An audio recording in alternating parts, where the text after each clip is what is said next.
Bonjour à toutes et à tous, dans un instant, c'est l'anglais des chiffres sur LCI en direct, comme tous les dimanches. Et nous recevons un philosophe éminent, un chroniqueur non seulement de l'actualité, un témoin de son temps, de notre temps, et en particulier de ce qu'il appelle les guerres oubliées. Il vient de publier un livre, il va nous raconter tout cela. C'est Bernard-Henri Lévy, c'est dans un instant sur LCI, à tout de suite. Nous ne...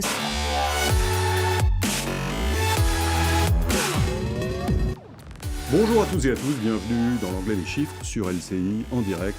Nous recevons comme chaque semaine un grand témoin de l'actualité pour faire le tri, avec lui ou avec elle, de ce qui va rester cette semaine. Nous recevons un philosophe, Bernard-Henri Lévy. Bonjour et bienvenue. Bonjour. On est très heureux de vous recevoir. Vous êtes philosophe, je le disais, écrivain, cinéaste, grand reporter également. Vous avez écrit de très nombreux ouvrages depuis les années 70, ce qu'on appelait à l'époque les nouveaux philosophes. Vous en étiez l'une des figures de proue. Vous publiez ces derniers jours un recueil de reportages, justement, qui s'appelle « Sur la route des hommes sans nom ». C'est chez Grasset. C'est à la fois un livre de reportage et un livre sur le reportage, puisque la première moitié, au fond, décrit votre projet, votre intention et ce pourquoi vous vous êtes justement mis à parcourir le monde. On vous dit parcourir les champs de bataille modernes en Libye, auprès des Kurdes, mais aussi avec les migrants qui arrivent sur l'île de Lesbos. Et ça va donner matière à un film, parce que vous avez travaillé parallèlement à un film qui va sortir le 14 juin, exact, à la fois sur Canal+, France Télévisions, et puis en salle. Alors, dans la première partie de ce livre, je le disais, vous faites l'éloge de l'aventurier. Vous défendez avec beaucoup de cœur ce que vous appelez l'internationalisme. Vous rappelez, bien sûr, les brigades internationales de l'entre-deux-guerres. Et à l'heure du retour des frontières, de l'exaspération des particularismes, est-ce que vous n'êtes pas, vous, internationaliste, une espèce en voie de disparition? Peut-être, oui. Peut-être, mais je crois que, j'ai envie de vous dire, heureusement qu'il en reste quelques-uns, mais plus que vous ne pensez, vous savez. Moi, je vois sur tous les terrains dont vous parlez, que ce soit à Lesbos, que ce soit en Afghanistan, que ce soit chez les Kurdes, il y a tellement de jeunes gens, représentants d'ONG, tellement de journalistes qui risquent parfois leur vie pour rapporter là, des morceaux de vérité avec la fureur de savoir. Il y a un effet d'optique parce qu'on entend tellement les souverainistes de gauche et de droite qu'on oublie ces Français-là qui, eux, n'ont jamais renoncé à l'internationalisme. Je veux vous dire que les médecins sans frontières, les médecins du monde, les gens d'Action contre la faim et les autres, ceux-là, ils ne sont pas très sensibles aux sirènes souverainistes. Comment faites-vous la différence? Comment est-ce qu'on peut qualifier la différence entre l'internationalisme et la mondialisation? C'est pas la même chose. Où pointez-vous la différence sur le plan fondamental? Sur le plan fondamental, d'abord, c'est pas le contraire, bien sûr. Enfin, la mondialisation nous parle des échanges, nous parle de la finance, et moi je suis de ceux qui estiment que tout cela doit être régulé, ne peut pas être laissé au libre jeu des appétits, des intérêts et des rapports de force. Ce que j'appelle l'internationalisme, c'est autre chose, c'est la fraternité, et c'est quelque chose qui aussi vient s'opposer au libre jeu des intérêts et des rapports de force. Ce que j'appelle l'internationalisme, c'est aller contre l'influence presque naturelle que prétend s'octroyer tel ou tel nouvel empire. C'est aller contre le charbonnier et mettre chez soi de Xi Jinping chez les Ouïghours, donc être concerné par ce qui arrive, la tragédie qui s'abat sur les Ouïghours. Donc, ce que j'appelle l'internationalisme, c'est cette manière-là de contrarier le libre jeu des intérêts et des puissances. Vous dites d'ailleurs, et je cite, c'est votre livre, « Et jamais n'a été si monstrueusement contesté le principe fragile mais sacré depuis les origines de l'Occident judéo-chrétien de l'unité du genre humain. Mon internationalisme, c'est une réponse à cela, à la contestation, bien sûr. Je ne sais pas si c'est le juste mot, mais j'en ai pas de meilleur pour dire la résistance à cet orage qui gronde au cœur de la civilisation. » Ça veut dire que cette valeur, au fond, le sentiment que l'autre n'est jamais tout à fait un autre, c'est menacé? Je crois, oui. Il y a cette idée qui rôde, mais depuis toujours, que ce qui advient très loin, dans des zones délaissées, dont le sort ne changera pas grand-chose en apparence à l'ordre du monde, que tout ça ne nous concerne pas. Il y a cette idée-là. Et de cette idée-là à l'idée qu'il y aurait des destins humains séparés, il n'y a qu'un pas. Et je crois que ce qui se perd là, c'est cette vieille idée qui date en effet des origines du christianisme. Une des différences entre le judaïsme et le christianisme d'une part, et les paganismes d'autre part, c'est l'idée qu'il n'y a qu'une souche à l'humanité, la même souche. Au moment d'ailleurs de la conquête des Amériques, il y avait eu tout ce débat et la position défendue par des grands judéo-chrétiens comme Las-Casas, comme Francisco de Vitoria, c'était de dire contre le racisme naissant, il n'y a qu'un genre humain, il n'y a qu'une humanité.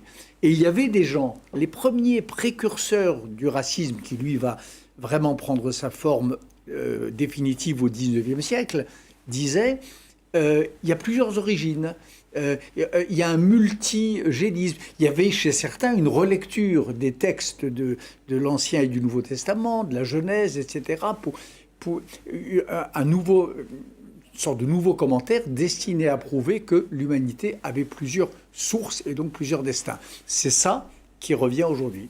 Comment expliquez-vous que ça soit mis à mal davantage aujourd'hui, alors que les moyens de communication n'ont jamais été aussi importants et que finalement on se transporte à un point à l'autre du globe de façon instantanée, sans coût? D'abord, on se transporte d'un bout à l'autre du globe. Pourquoi faire? Souvent, hélas, par simple tourisme, par simple volonté de se transporter avec son monde, avec son écosystème privé, avec son Instagram qui va enregistrer tout ça dans un point lointain du globe et puis revenir très vite. C'est partir pour revenir aussitôt et rapporter quelques images ou quelques impressions. C'est pas ce que j'appelle moi, c'est pas ce que les grands voyageurs ont appelé voyager. Donc ça ne veut rien dire. Voyager en considérant l'autre comme un sujet folklorique, en considérant les situations singulières et notamment les misères les plus extrêmes comme des sujets qui ne nous concernent pas, c'est comme si on ne voyageait pas. Comment est-ce que vous expliquez le retour des frontières? Un grand intellectuel français a écrit il y a quelques années, Régis Debray, un livre qui s'appelait « Éloge des frontières ». Alors, il a été d'ailleurs assez critiqué à l'époque parce qu'on y voyait une forme de comportement réactionnaire. On voit cette demande de racines, d'identité s'exprimer de façon quelquefois très naturelle et paisible, quelquefois de façon caricaturale, bruyante et dangereuse. Qu'est-ce qui explique cela? Ce qui explique cela, c'est le vertige qui s'empare à certains moments de l'humanité. C'est pas la première fois. Un des points communs, il n'y en a pas beaucoup, mais un des points communs entre l'époque d'aujourd'hui en Europe et celle des années 30, c'est oui. Ça. Dans les années 30, je ne dis pas qu'on soit dans les années 30, mais dans les années 30, il y avait cette espèce de vertige identitaire. Il y avait cette façon de ne plus être tout à fait certain que la démocratie était le bon régime. Bien sûr. Il y avait une certaine fascination, d'ailleurs, qu'exerçaient les régimes fascination pour des nouveaux modèles, etc. Oui. Et face à ça, il y avait cette tentation du repli sur des identités refuges, sur des valeurs refuges de l'identité, qui étaient le sol, la nation, la race, le corps pour certains, etc. Donc on est dans une période similaire. Dans tous les moments de vacillement du sens et où les grandes questions de savoir qui l'on est, ce qu'il nous est demandé de faire et ce qu'il nous est permis d'espérer ont des réponses de plus en plus indéchiffrables, on a tendance à se replier sur des identités simples. Mais c'est un très mauvais calcul. Parce que d'abord, la haine est très proche. Et entre le retour aux frontières paisibles, comme vous disiez, et celui qui va devenir plus agressif, la frontière est ténue. On passe très vite de l'un à l'autre. C'est l'idée même de frontière qui est dangereuse? Frontière nationale, j'entends. ce qui est dangereux, c'est de considérer qu'elles sont le fin mot de l'humanité. Que les frontières existent, bien sûr. Considérer qu'elles sont le fin mot du destin d'une communauté humaine, c'est là où commence le problème. Considérer, par exemple, que le droit, la loi, les droits de l'homme sont absolument dépendants d'une frontière, c'est la porte ouverte, en effet, à toutes les inégalités. Considérer que les droits de l'homme valent jusqu'aux Pyrénées, ne valent pas au-delà, qu'ils valent à l'intérieur de l'Europe, et que à l'extérieur, il est permis de les suspendre. Voilà la matrice de toutes les injustices. Donc, les frontières, oui. Mais est-ce qu'il y a ou non des principes transcendants à ces frontières? Est-ce qu'il y a des combats ou des exigences qui méritent que les frontières soient transgressées? La question, c'est le passage des frontières. La question, c'est l'autorisation que l'on se donne et l'invitation que l'on confère à ses contemporains de transgresser la frontière, de ne pas la considérer comme un absolu. Donc, bien sûr, il y a une dialectique entre la limite et l'illimité. Et on sait ça depuis les anciens temps. On sait bien que l'infini, l'illimité, la peiron, comme disaient les Grecs, c'est un autre nom du vertige.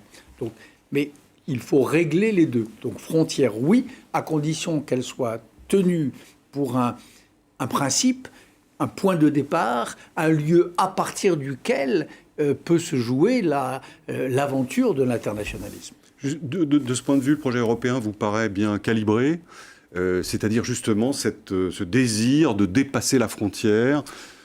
Vous en parlez dans votre livre, vous dites finalement, je garde un attachement assez fort pour ce projet malgré ses travers bureaucratiques, oui, etc. Je pense que jusqu'au Covid, le projet européen était, contrairement au lieu commun qui dit que la machine bruxelloise est un monstre administratif. C'est pas tout à fait faux. Pardon ? C'est pas tout à fait faux.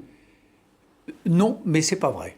C'est pas tout à fait faux, mais ce n'est pas vrai. Ouais. Et on l'a bien vu d'ailleurs, y compris dans la crise du Covid. Je trouve que l'Europe ne s'en est... Quand on fait le bilan de ce qu'elle a fait de mal et de ce qu'elle a fait de bien, le bilan est plutôt positif. Hein. Donc, je trouve que pour l'instant, le calibrage est bon, c'est-à-dire la reconnaissance des identités, enfin des communautés nationales, plus l'idée que sur les grands sujets, le terrorisme, la migration, la finance internationale, la bonne agora, c'est l'Europe. L'un plus l'autre, je trouve que ça marche assez bien. Parce que le vrai sujet, c'est ça. L'écologie, par exemple. Je veux bien qu'il y ait un peu d'agitation dans telle ou telle municipalité française, mais n'importe quel écologiste sérieux sait que les questions qu'il pose n'ont pas de solution, n'ont pas de réponse à l'échelle nationale. La seule réponse, elle est à l'échelle internationale. Enfin, comme on ne va pas non plus trop rêver, au minimum à l'échelle européenne. Donc, voilà, c'est la question de la subsidiarité. Subsidiarité au sens administratif, mais aussi au sens philosophique. Il y a des questions fondamentales dont le lieu de résolution était au 5e siècle avant Jésus-Christ l'agora athénienne, dont le lieu de position est, depuis la grande révolution des nations en Europe, le cadre national. Et puis, aujourd'hui, à l'ère de la mondialisation, c'est clairement l'Europe. L'actualité de cette fin de semaine, bien sûr, c'est le conflit au Proche-Orient, l'intensification aujourd'hui même des combats en Israël, plus de 40 morts aujourd'hui, avec une flambée de violence telle qu'on ne l'avait pas vue depuis bien longtemps. C'est Florian Litzière qui nous raconte les dernières heures. Dans le viseur de l'armée israélienne, la maison de Yahava Sinvar, bombardée ce matin. C'est le dirigeant du Hamas dans la bande de Gaza. Le voilà en 2018. C'est une cible importante, on ne sait pas s'il se trouvait à l'intérieur du bâtiment. Hier, autre cible et autre bombardement. Un immeuble de plus s'effondre à Gaza. Israël assure qu'il servait comme centre de renseignement du Hamas. Ce qui est sûr, c'est qu'il abritait 2 médias étrangers, un américain, l'agence locale d'Associated Press, et des locaux de la chaîne du Qatar, Al Jazeera. Oh mon Dieu, mon Dieu. Au siège de la chaîne, C'est le bâtiment où il y a nos bureaux. Les journalistes sont complètement sous le choc. 1 heure avant la destruction, les reporters à Gaza sont prévenus de la frappe par l'armée israélienne. Ici, on les voit empaqueter en urgence tout le matériel possible pour le sauver de la destruction. Les familles qui vivent dans l'immeuble évacuent, mais le délai est trop court pour tout l'équipement audiovisuel. Ce bâtiment était le meilleur point de vue pour montrer au monde les événements qui se déroulent à Gaza. Et maintenant, il est détruit. Une frappe sur un immeuble de télévision, c'est le rappel qu'entre le Hamas et Israël, la guerre, c'est aussi celle de la communication. Bernard-Henri Lévy, comment s'explique selon vous ce retour de flamme ? On se souvient d'une époque qui n'est finalement pas si lointaine, celle de Yitzhak Rabin, d'espoir de paix qui semble aujourd'hui définitivement envolé. Comment s'explique le retour de flamme ? En l'occurrence, c'est très simple. C'est, il y a quelques jours, le Hamas qui a décidé de déclarer la guerre à Israël. C'est cette pluie de roquettes, plus sophistiquée encore que lors des précédentes guerres, qui s'est abattue sur les villes israéliennes. Personne ne conteste que l'origine soit là. Donc voilà, vous avez là une nation qui voit s'abattre sur ses civils ce feu, dont les civils sont contraints depuis quelques jours de vivre dans des abris et qui riposte comme le ferait n'importe quelle autre nation. Je suis navré quand je vois ces images-là. Évidemment qu'elles serrent le cœur et que des locaux d'une télévision détruits, du matériel de télévision pulvérisé, c'est terrible. Mais enfin, écoutez, vous avez là des dirigeants du Hamas et des dirigeants militaires, des chefs militaires, qui s'installent dans les immeubles de cette télévision, qui installent leurs rampes de missiles à proximité des lieux les plus sacrés, que sont les écoles ou les mosquées, et qui, à partir de là, en effet, bombardent un pays voisin. C'est terrible, mais qui prend en otage qui ? Vous avez l'une des tragédies de cette affaire, c'est que la population palestinienne de Gaza est littéralement prise en otage par le Hamas. Je ne vois pas comment dire les choses autrement. Alors, il y a bien sûr les attaques terroristes dont vous parlez.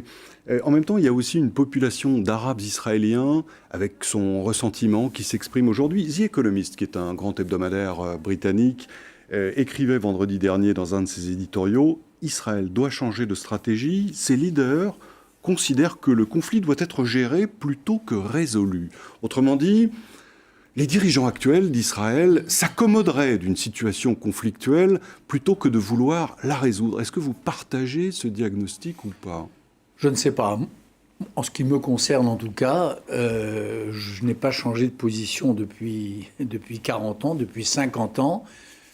Je pense que cette question doit être résolue. Je pense que le peuple palestinien a droit à un État. Ça me semble évident. Mais attendez, pas un État pour en faire une rampe de lancement pour viser les États voisins.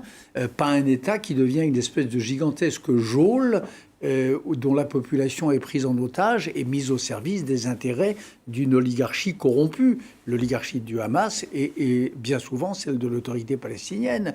Un État que Gaza, franchement, est-ce que nos téléspectateurs le savent bien ?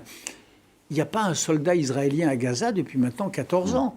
Il n'y a pas d'occupation israélienne à Gaza.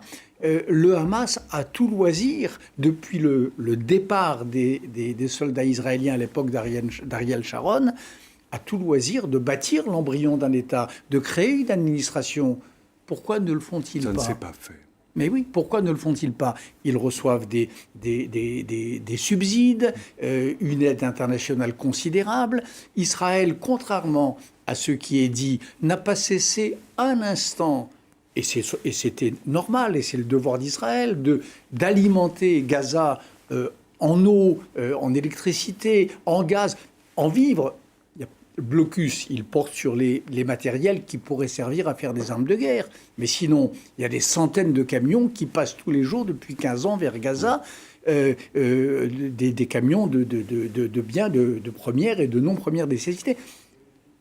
Comment se fait-il que les gens qui ont pris le pouvoir à Gaza, les gens du Hamas, n'ont pas utilisé ces années pour autre chose que pour créer une espèce de base avancée d'une puissance étrangère, en l'occurrence l'Iran, pour en effet harceler un voisin, pour aujourd'hui probablement torpiller les accords, le début de paix régional entre Israël et les pays arabes. Il est là le chagrin et il est là le scandale.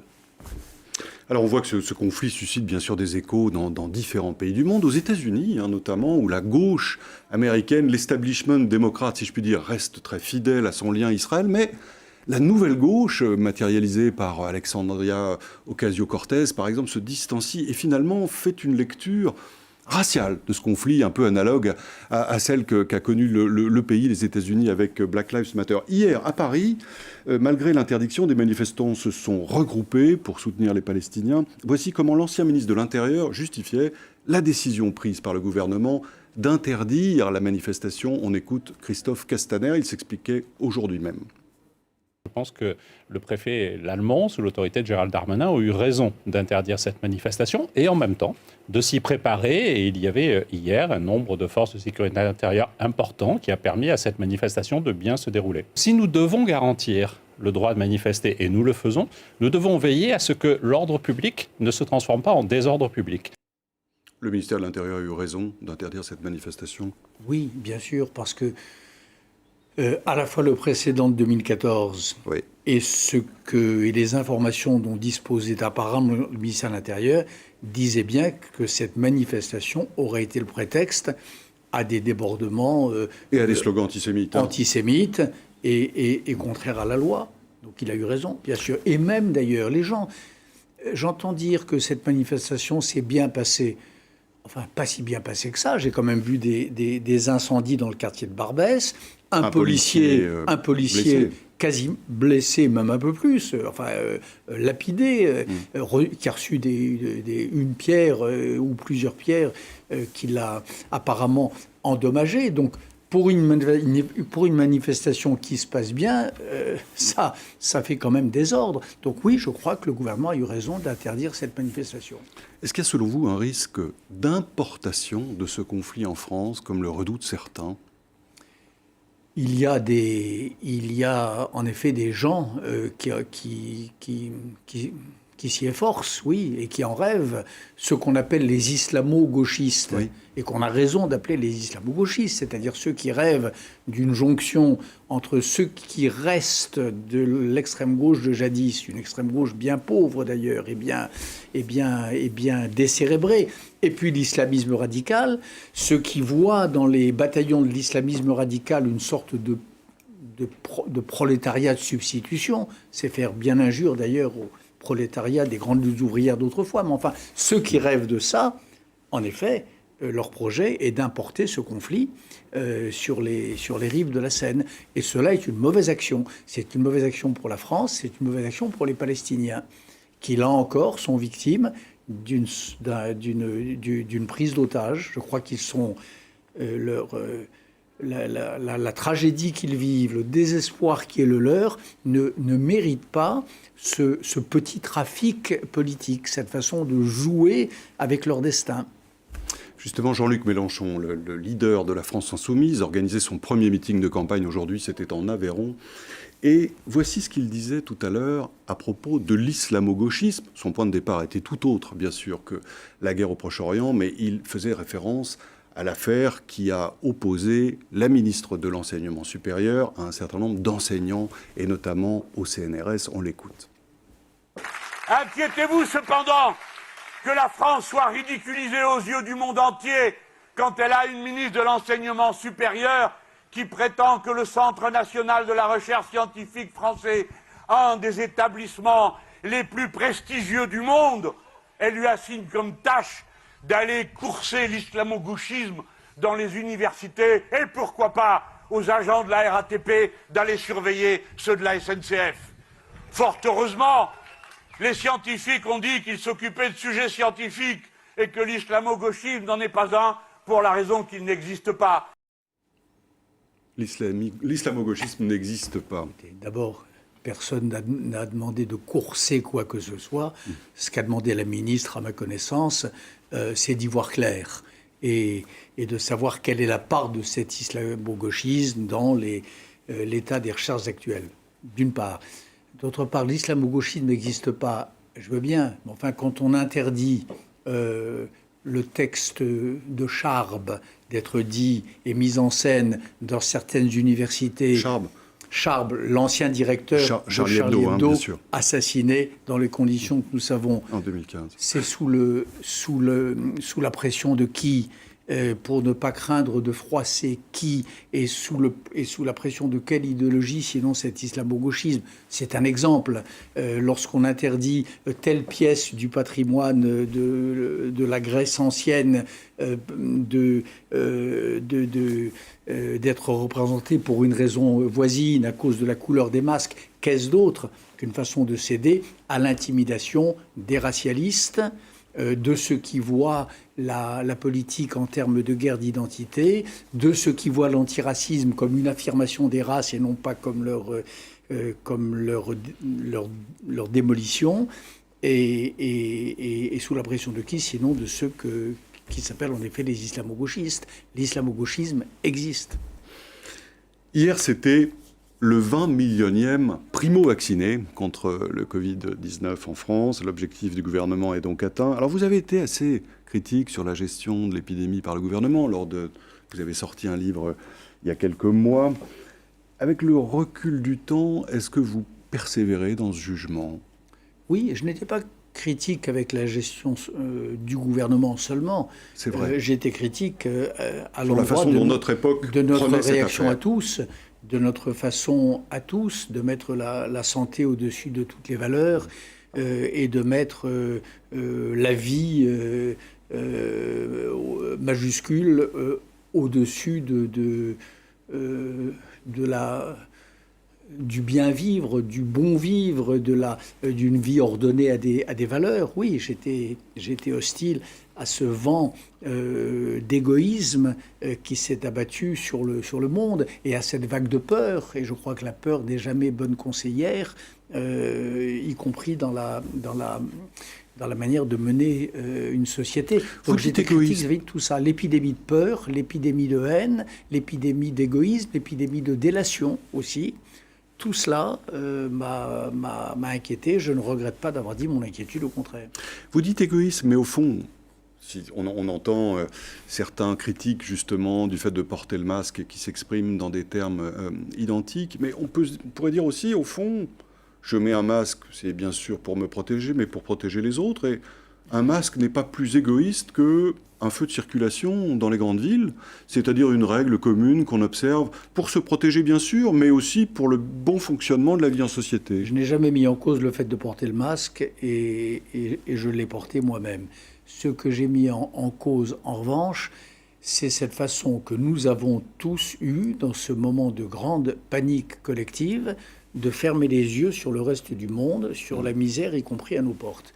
Moi, j'ai passé cette année du Covid, en effet, à écrire sur la route des hommes sans nom, à aller aller passer du temps dans le camp de Moria des migrants de Lesbos, à aller dans des pays qui, eux, n'ont pas ce droit encore aujourd'hui au vaccin, je pense au Bangladesh, et aller dans des lieux où d'autres formes de mort sévissent, qui sont peut-être plus terribles et plus irrémédiables qu'une maladie qui, si grave soit-elle, vous condamne à 0,5 ou 6%. Et je dis juste que pendant toute cette période-là, nous avons fermé les yeux à ce reste du monde, cette autre réalité.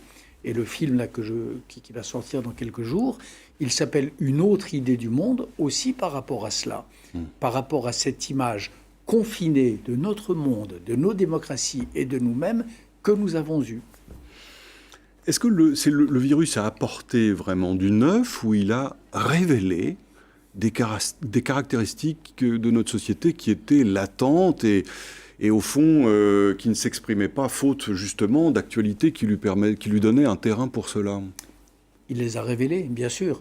Il a révélé cette façon que nous avions déjà avant le Covid et qu'avaient parfois les générations d'après les nôtres, de confondre les amis et les followers sur Instagram, de confondre le désir et les likes sur Facebook, cette façon que nous avions déjà depuis un certain temps de nous enfermer et de nous isoler dans cette espèce de bulle protectrice et anxiogène.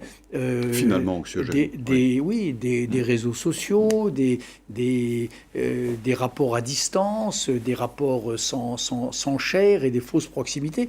Le Covid a accéléré tout cela et lui a donné une espèce de bénédiction sanitaire. Mais bien sûr, Zoom, qui a été la grande invention. C'est la possibilité de se voir et d'échanger à distance. Les ordinateurs. Qui a donné lieu chez nombre de nos contemporains à l'idée qu'après tout, c'est peut-être plus la peine d'aller voir vraiment les autres, d'aller vraiment leur serrer la main, de voyager. Qu'est-ce que c'est sinon le point d'aboutissement d'un très long processus qui a commencé depuis très longtemps? Moi, j'ai écrit il y a 35 ans, un long texte. C'était à l'époque du Minitel, le début de la révolution des télécommunications modernes. Et je me rappelle avoir déjà décrit, ça fait très longtemps, peut-être 30 ans, ce mécanisme de mise à distance des autres, de refroidissement assez tragique des relations entre les humains, de télétravail généralisé, de retour à ce que, au XIXe siècle, on appelait la manufacture dispersée. Le travail à la tâche, bien sûr. Travail à la tâche, voilà. Donc, il y a là un mouvement ancien qui s'est accéléré avec le Covid et dont je ne pense pas qu'il soit dans l'intérêt ni des citoyens, ni des travailleurs, ni des jeunes générations, ni des amis du genre humain. Qu'est-ce qui vous a le plus surpris pendant cette période, vous ? Ce qui m'a le plus surpris, c'est la façon dont on a obéi. C'est la façon dont on s'est et dont on a obéi aussi à notre propre peur. Ce mot d'ordre que je voyais partout, pour aller vers les autres, rentrer chez vous, il y avait quelque chose tout de même de surréaliste. Pour aller vers autrui, rester chez vous.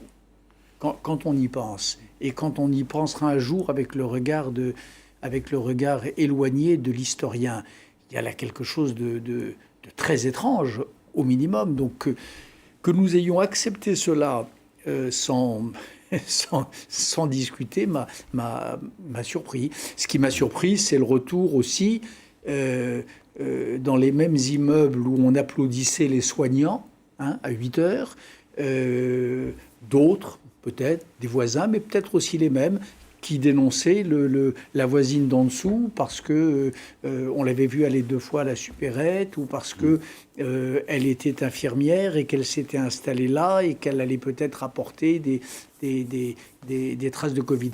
Donc tout ça, habillé sous une apparence de solidarité, tout cela m'a surpris, comme le retour de quelque chose de profond dans les sociétés, mais que je croyais refoulé, et puis qui revient, comme souvent. Et tout cela m'a surpris et navré.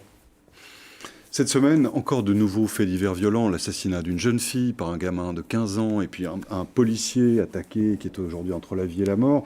De nouvelles tribunes de militaires, de policiers aussi à la retraite, alors plus ou moins anonymes, appelant à ce que le pays se ressaisisse et rétablisse l'ordre pour éviter la guerre civile. L'insécurité envahit les journaux et l'actualité.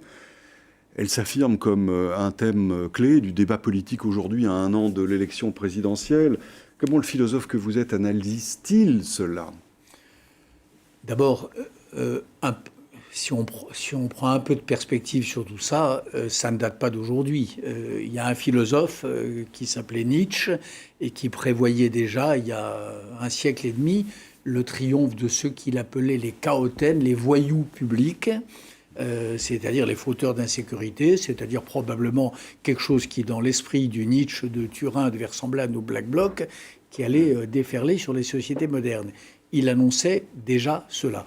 Donc, c'est pas complètement nouveau. Alors, c'est vrai qu'au moment où les autorités défaillent, au moment où l'horizontalité triomphe, au moment où toutes les opinions se valent, parce que ça, c'est une tendance lourde de l'époque. Cette idée que entre la vérité et l'erreur, entre la nouvelle et la fake news, il n'y aurait qu'une différence de degré. Alors, à cette époque-là, bien sûr que les voyous publics de Nietzsche ont tendance à prendre le dessus, ont toutes les raisons de s'armer de plus d'audace encore. Donc oui, c'est en train de s'aggraver. Alors je crois aussi que ça ne se réglera pas avec, en effet, ce qu'on voit en ce moment, ces pétitions des uns et des autres, qui, à mon avis, ne font que souffler sur les braises et aggraver le phénomène. Vous y voyez un symptôme de plus du dérèglement que vous évoquiez quand vous faisiez la comparaison avec les années 30 ? Oui, mais je crois que je crois que c'est profondément marginal. Je crois que l'armée française, elle est républicaine. Je la connais pas mieux que d'autres, mais il m'est arrivé de la voir dans d'autres terrains, et notamment en opération. À l'international. En Bosnie, oui. autrefois, Ouais. des militaires français, à l'époque sous casque bleu, plus récemment en Afghanistan et ailleurs. Ces militaires-là, ceux qui font vraiment leur métier, ceux qui sont vraiment fidèles à ce que Alfred de Vigny appelait la grandeur et la servitude militaire, ils sont pas prêts à écrire à signer des pétitions pour valeurs actuelles. Ils sont beaucoup plus respectueux que cela de l'ordre dont ils sont les garants. La police, la même chose. Pour l'instant, la police, je suis même stupéfait par son sang-froid et par sa capacité à encaisser ce dont elle est l'objet, c'est ce harcèlement, ces attaques, ces appels au meurtre, sans cesse, depuis maintenant plusieurs années, depuis les appels à se suicider que l'on entendait dans certaines manifestations qui n'étaient pas des manifestations de Black Bloc. Donc son sang-froid force le respect, et je sais qu'elle reste, elle aussi, très profondément attachée à cet ordre républicain, démocratique et libéral, dont elle est l'un des piliers. Cette demande d'ordre qui s'exprime dans nos sociétés, de ce point de vue, la France n'est pas une exception. On la satisfait comment ? On la satisfait. D'abord, il faut savoir qu'elle ne sera jamais... C'est une demande qui sera toujours insatisfaite. Et le propre de la démocratie, c'est qu'elle prend son parti de cette insatisfaction. Il n'y a que les régimes autoritaires qui prétendent, ou les régimes tyranniques, qui prétendent y répondre totalement. Et ce faisant, d'ailleurs, ils installent un désordre plus grand encore et la terreur d'État. Donc, de toute façon, cette question-là, elle est insoluble. La question de l'ordre public, elle est insoluble en ce sens qu'il n'y a pas de solution parfaite. Mais enfin... augmenter les moyens de la police, contribuer à renforcer son autorité, la soutenir lorsqu'elle est attaquée ou mise en cause, y compris par des parlementaires ou par des représentants de la République, tout cela fait partie de ce qui est requis et de ce qui, ma foi, est plutôt fait par les autorités. Les autorités d'aujourd'hui. Est-ce qu'il n'y a pas quand même une responsabilité des autorités, je ne parle pas spécialement de celles d'aujourd'hui, au fond celles qui se sont succédées dans les derniers temps, de ne pas avoir porté assez d'attention à l'insécurité non seulement physique liée à la violence, mais l'insécurité économique ou l'insécurité sociale. Et que finalement, ça a aussi suscité un bouillonnement, un ressentiment qui justement cherche un chemin politique aujourd'hui, on le voit. La seule responsabilité qui me semble claire, c'est celle de s'être résigné depuis 20 ans, 25 ans, à ce qu'il y ait sur le territoire de la République des territoires perdus. Voilà.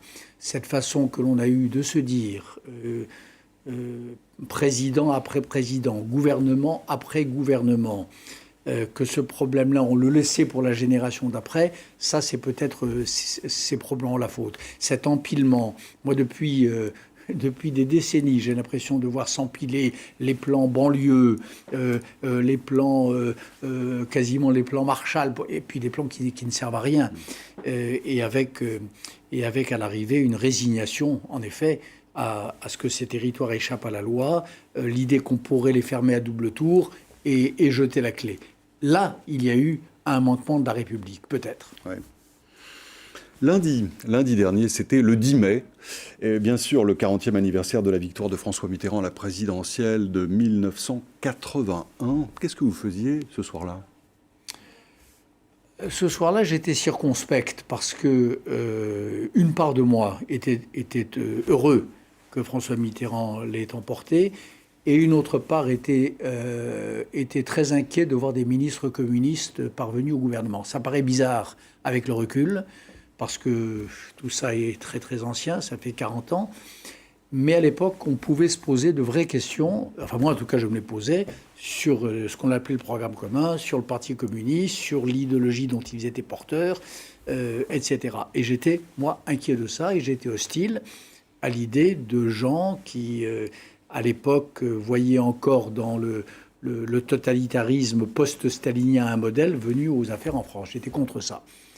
Alors après, il y a eu un grand débat sur la question de savoir qu'est-ce qui fait que ces gens-là se sont réduits comme peau de chagrin, qu'est-ce qui fait que ce parti communiste sclérosé s'est réduit à sa plus simple expression, et qu'est-ce qui fait que le soviétisme s'est écroulé. Alors est-ce que c'est la stratégie à l'époque de François Mitterrand qui, en les embrassant, les a tués, ou est-ce que c'est, comme moi je le pense, les peuples, les dissidents, l'appel de la liberté très longtemps comprimé et qui a fini par triompher? Est-ce que c'est ça qui l'a emporté? C'est votre thèse. ce que je pense. D'ailleurs, les deux ne sont pas exclusifs l'un de l'autre. On peut imaginer qu'il y a une manœuvre politique de portée évidemment réduite, et puis mais je crois quand même que le mouvement ouvrier en Pologne, l'effet de souffle et de choc du chef-d'œuvre de Solzhenitsyn, le combat patient des partisans de la liberté contre cette espèce d'horreur dont les jeunes générations ont perdu le souvenir, qu'était le totalitarisme. Oui. Je crois que c'est ça qui a fini par saper les bases de cet ordre totalitaire de l'époque. Alors bien sûr, le communisme a disparu, au moins sous cette forme-là. Ce qui est frappant aussi dans l'époque moderne, c'est l'effondrement de la gauche, je dirais, social-démocrate quand même. Qu'est-ce qui se passe? Comment se fait-il qu'elle ne parvienne plus à convaincre, à séduire, alors qu'en Europe en particulier, elle a quand même gouverné une grande partie du continent, notamment au Nord, avec ces fameux régimes de l'Europe du Nord qui ont inventé une forme moderne de l'État-providence et du contrat social. Aujourd'hui, c'est fini.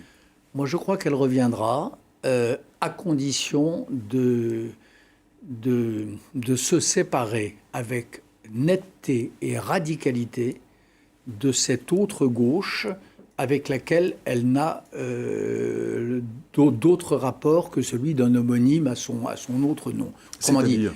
En gros, la gauche social-démocrate et la gauche radicale, post-communiste, indigéniste, pensant en termes de race, etc. Vous pensez aux indignés en Espagne, à LFI en France, la France insoumise? Bien sûr, à ceux qui voient dans le Venezuela de Maduro, sinon un modèle, du moins un régime avec lequel il faudra avoir de l'indulgence, ceux qui se refusent à voir l'existence d'un islamo-gauchisme, ceux-là, ils ne sont pas de gauche.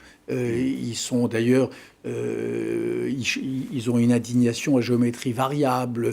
On les entend pas beaucoup, par exemple, en soutien aux gens qui s'opposent à Vladimir Poutine, les nouveaux dissidents comme Navalny. On les entend pas. On ne les entend pas beaucoup prendre la défense du peuple turc contre la folie ottomane de leur président d'aujourd'hui. Donc, une gauche qui saurait se dissocier radicalement de cette autre famille-là, qui c'est pas une querelle de famille, c'est pas deux visages de la gauche, c'est deux choses différentes.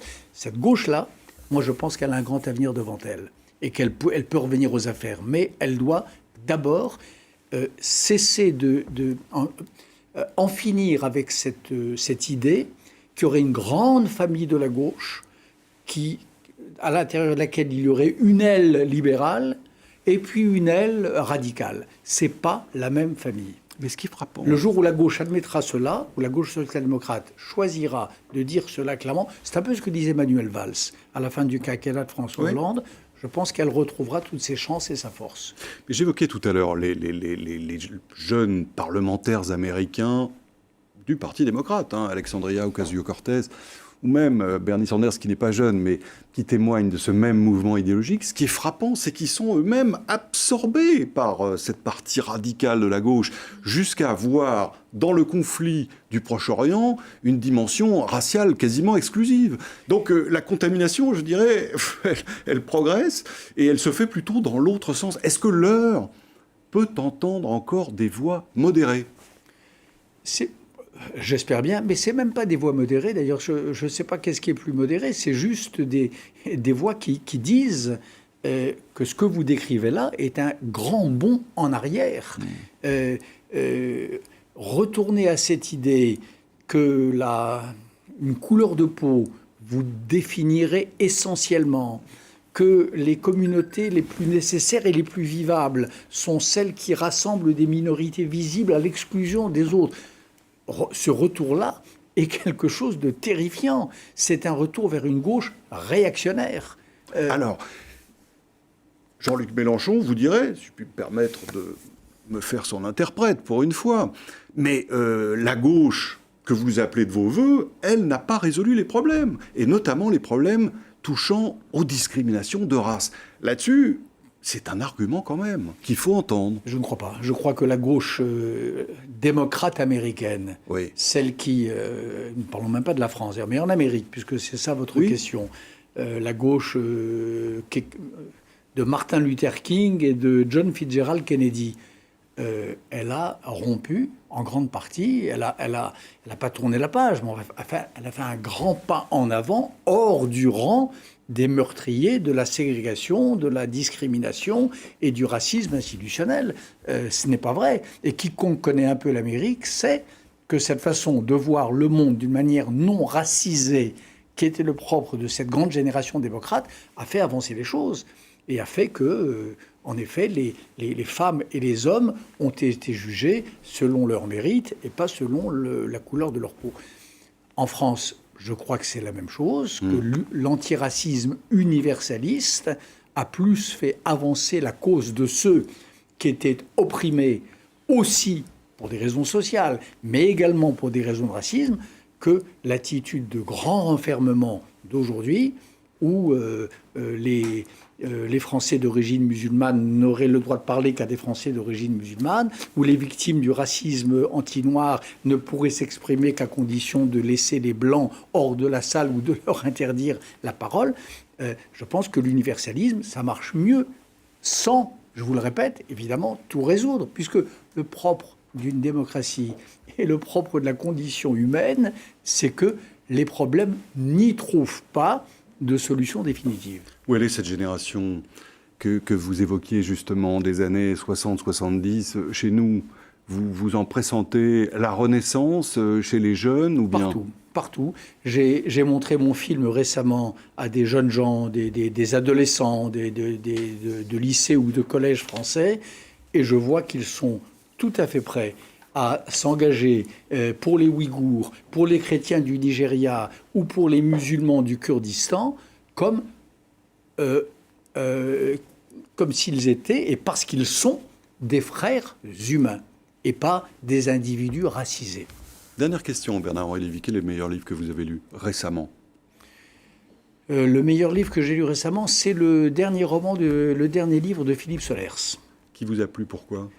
Qui m'a plu parce que j'y ai trouvé à la fois tout le talent romanesque de Philippe Solers, tout son art de grand écrivain, de voir le monde tourner autour de la littérature, autour des enfantements, des parentèles et des proximités des grands écrivains et des penseurs. Comment s'appelle-t-il? Agent secret. Agent secret de Philippe Solers. Oui. Merci à vous, Bernard Lévy. Amélie, bonsoir. Bonsoir. Vous êtes aux commandes dans toute franchise dans un instant. Et notre invitée sera Marlène Schiappa, qui est la ministre chargée de la citoyenneté, tête de liste de la majorité présidentielle à Paris pour les régionales. On va revenir sur cette campagne pour le moins tendue et compliquée. On viendra aussi sur les questions de sécurité cette semaine. Nouveau rassemblement des policiers. Quelle réponse une nouvelle fois du gouvernement alors que l'actualité est très chargée. Et puis à 18h45, aujourd'hui, notre trio Luc Ferry, Daniel Cohn-Bendit, rejoint par Jean-François Kahn. Voilà pour notre programme. À tout de suite. À tout de suite. Bernard-Henri Lévy, merci encore. C'était un plaisir de Merci. parcourir avec Merci à vous vous. l'actualité de la semaine. Une autre idée du monde, c'est votre film, le 14 juin, Sur la route des hommes sans nom. C'est votre livre. Il est paru chez Grasset tout début mai. Merci de nous avoir suivis. On se retrouve bien sûr dimanche prochain à 17h sur LCI. Bonne semaine à toutes et à tous.